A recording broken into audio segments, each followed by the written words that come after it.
All right, welcome to week number 3 of EDT 540. I think this means somewhere in the course of this week, we hit the halfway point, believe it or not. I know these 5-week classes go by incredibly fast, but we are, believe it or not, almost halfway there, and we'll be starting to head into the final stretch before too long. Along with that, I just want to say a couple of things, just sort of generally about where we are in the course and work and so on. Number one is I know, and I think I've mentioned this before, but I know that the first 2 weeks have been pretty heavy in terms of workload. It is a 3 credit class, so I am kind of required to do a certain amount of work in the class. But I have purposefully sort of front loaded these first 2 weeks with the heavier items in terms of things that take longer to produce, the production projects for week 2, and the ID plan from week 1. And part of my thinking behind that was if we get those projects underway at the beginning of the class, then that gives you more of a pad as we go through the remainder of the course to get those projects wrapped up if you need additional time. This week for sure, and next week as well, the amount of work that will be new for the week is going to be hopefully noticeably less than what it's been these first couple of weeks. So for some of you that are still working on finishing up week 1 or week 2 projects, hopefully that'll give you a little bit of time to kind of get caught up. Please reach out if you feel like you need more assistance or anything like that, or more time. And also, speaking of time, the other question that's come up from several of you, I know, and this is partly my fault, I've not been terribly specific when I say, for example, at the bottom of this page here, work due next week, in terms of, is that an actual due date? In my thinking, due next week sort of means get it in during the week following the week that is the instructional week. So, for example, week 1, there were a number of things assigned. And in terms of rough timeline of when I expect to get things back in, to have things submitted by the end of week 2. So you have kind of a week to do the readings and to do your planning and to do your writing and to get started on things. And then over the course of the second week, you can be wrapping those projects up and getting them submitted. We do have, and sort of where this comes from is that there's an additional week essentially after week 5 before I have to submit grades. So that essentially gives us a 6th week for work to get turned in. So kind of backing that up through the rest of the course, that sort of means that you have week 1 instruction, and then that stuff is due during week 2. And then week two's instruction stuff is due week 3 during the week.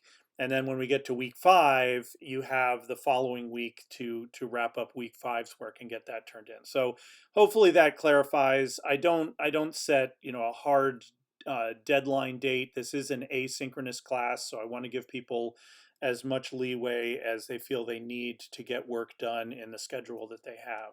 So hopefully that helps to answer a couple of questions that I've been fielding.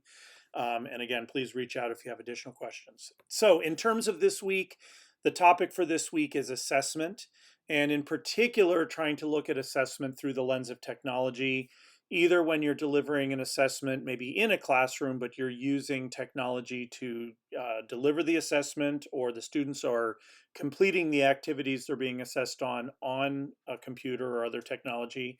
And then also looking at the tougher situation, which is true online assessment, where you as a teacher are not with the student when they are completing an assessment activity, and sort of some strategies for making those assessments as valid and as meaningful as possible.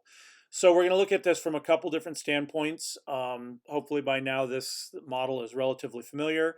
There are a couple of readings to start off with. One of them is a chapter from an instructional design book. It really is talking about assessment from not necessarily a technology standpoint, but let's just review some good solid theory and ideas behind just what good assessment is and what it looks like. So that'll kind of set the stage. I mean, regardless of how an assessment's being delivered, good assessment is good assessment. So I think it's good to just go over some of those core concepts and issues. The second reading is somewhat optional. You should definitely take a look at it, but it is somewhat lengthy, and really it's just um, a clearinghouse of sort of one paragraph summaries or findings from a whole range of research that's been done on assessment and assessment practices. So it basically just goes through and excerpts key points out of many, many different research studies. And as you look through it, you will start to see certain themes keep resurfacing over and over and over. And that's kind of the point of that particular reading, is just to see what are the findings that research is coming up with. And when you start to see study after study after study start to emphasize and find the same types of things, then that should be telling us something about how we should be designing and delivering assessment. So start off with those two readings. There is then a page where I've just kind of assembled some summaries of from the reading, along with some of my own thoughts put in. So this would be done sort of after you've done the readings, just to kind of go back and summarize in there. So a little bit about different types of assessments. Everybody at this point, I'm pretty sure, is pretty familiar with the pre-test, pre-assessments, formative and summative assessments, but just a little bit of a recap there. This valid, reliable, and practical comes right out of the chapter reading. So I'm just summarizing it here, particularly in the reliable area. I've thrown in some of my own thoughts because I think this is where online assessment starts to run into some problems, is in the reliability aspect of it. And then a little bit about different formats of assessments.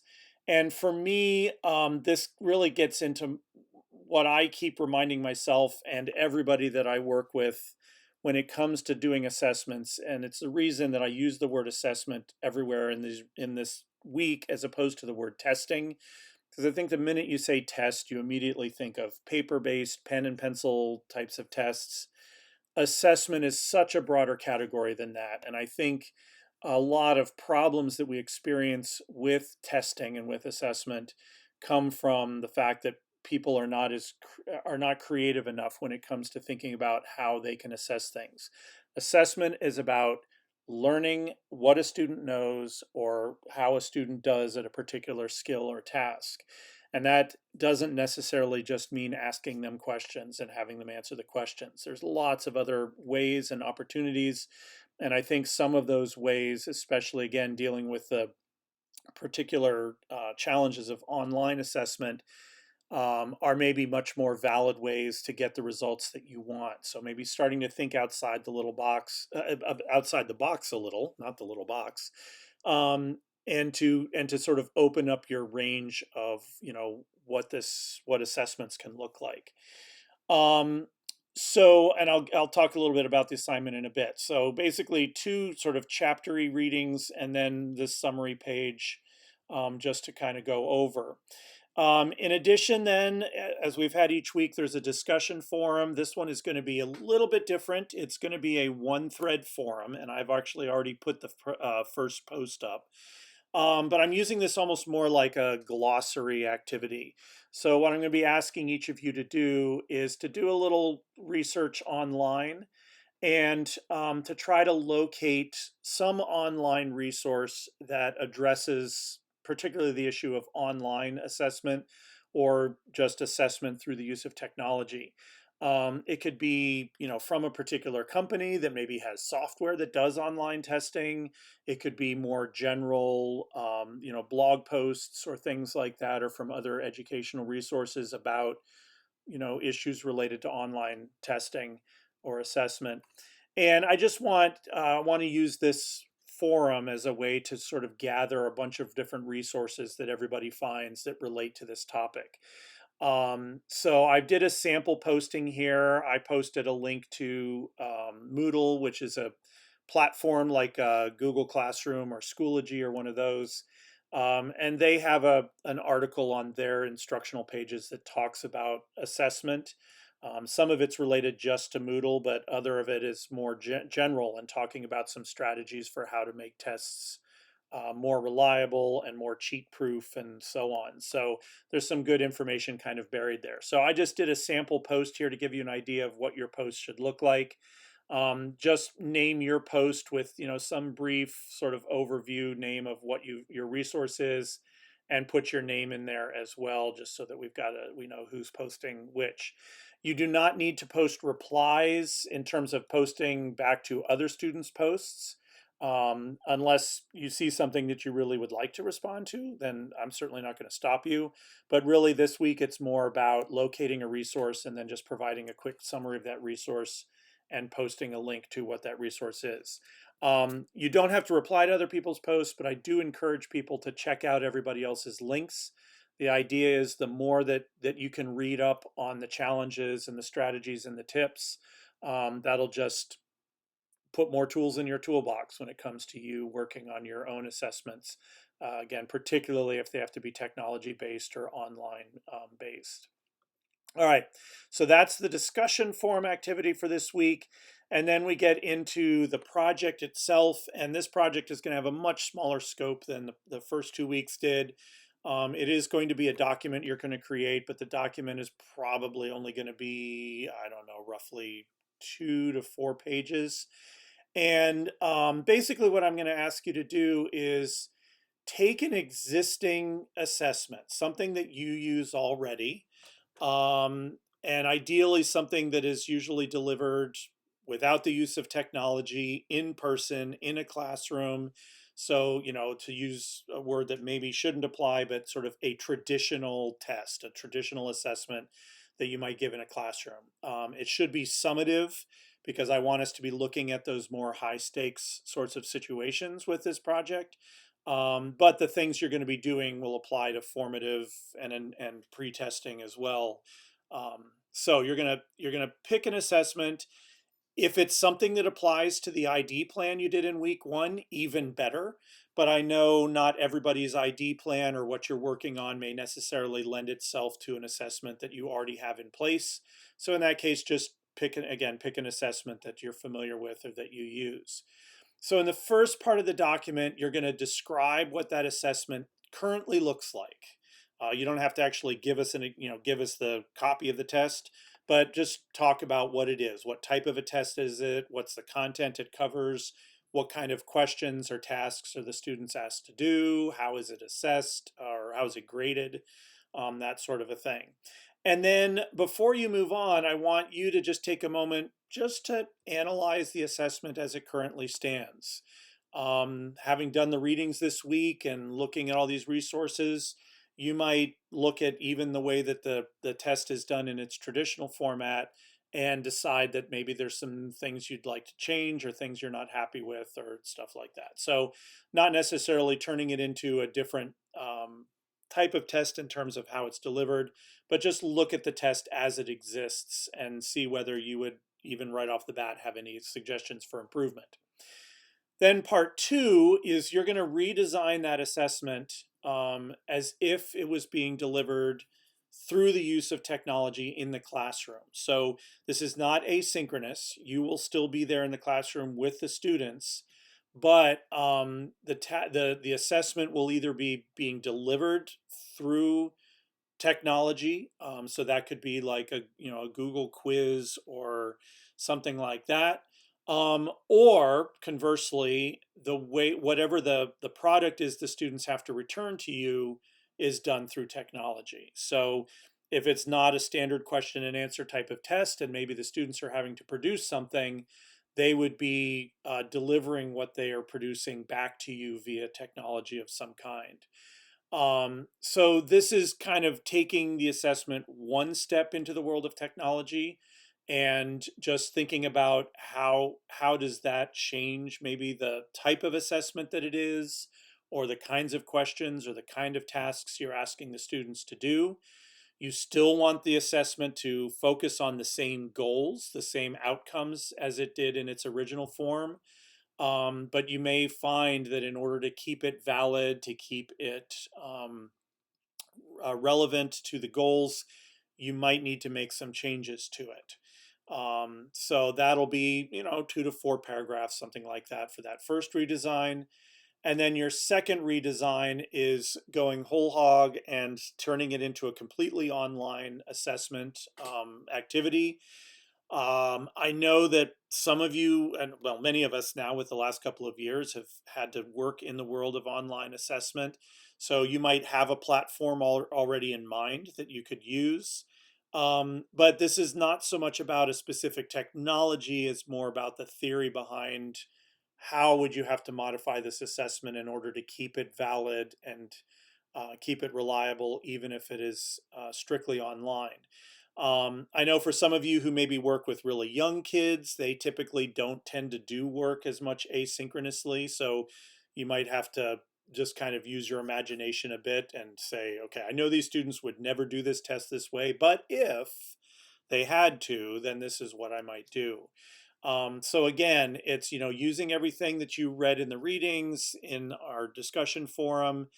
Just really think through creatively, how could you still assess the same goal that you had in the original, but do it in a way where when you are not there over looking over the student's shoulder, when you're not there to kind of watch their process, that you could still feel confident that the results that you receive back are reliable and valid and give you the information you need to know about the student.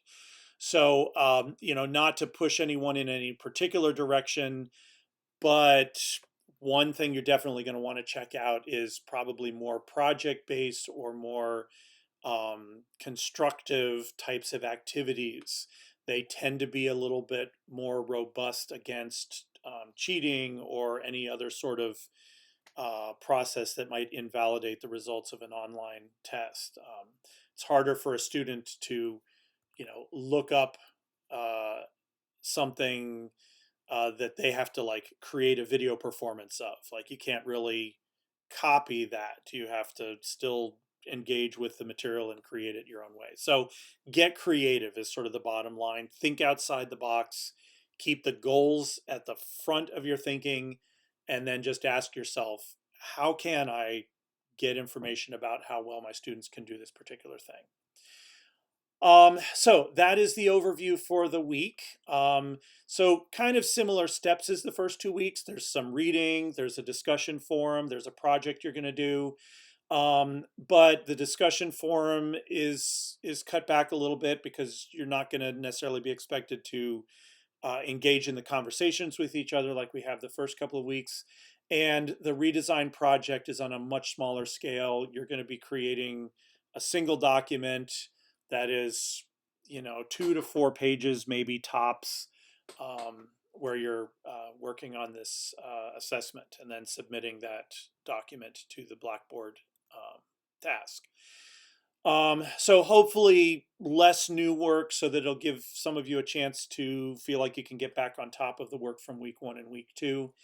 The other thing that I've thrown in here, and there's nothing you've got to turn in or really do officially, but as I went over the first week, our final week of the class is a pick your own. You're going to get to choose a topic or a subject that you want to learn more about and spend some time diving into that. So I'm just asking over the course of this next week, just to start thinking about what that topic might be. You don't have to submit anything to me at this point. We'll have a more formal process for this in week 4. But I give you sort of a basic overview of the kinds of things that you can be looking to look into. It should relate to technology, but that can be hardware, software, training, integration, some combination of those. I do want to keep it relatively specific and at a smaller scope. I would rather you go deeper into a narrower topic than to get spread out and only be able to go shallow on a wider topic. Um, if this is something that can directly impact your classroom, if it's some piece of technology or technology integration that you just feel like you need to know better or be able to do better in your classroom, then that would be a great thing to look at. You will need to, at the end of it, have some kind of a product that you submit, whether that's a paper, whether it's a instructional material, whether it's a reflection or a report of some kind. You get to kind of figure out what makes the most sense. So, I'll be here to help guide you and to help you find resources and to help answer questions as you go through that 5th week. but I really wanted to personalize that last week of the class as much as possible. So just start thinking about it. There will be a more specific assignment in week 4 for you to kind of nail down what that topic is going to be for week 5. But I figured I'd get you thinking about it now just so you have some time. All right, that is our overview for this week. Good luck and continue to reach out. I know many of you have been sending questions my way. I've been trying to be good about getting back to those as quick as possible, so continue to do so. And we are halfway, somewhere in the course of the next week, we reach the halfway point, so it's downhill from here.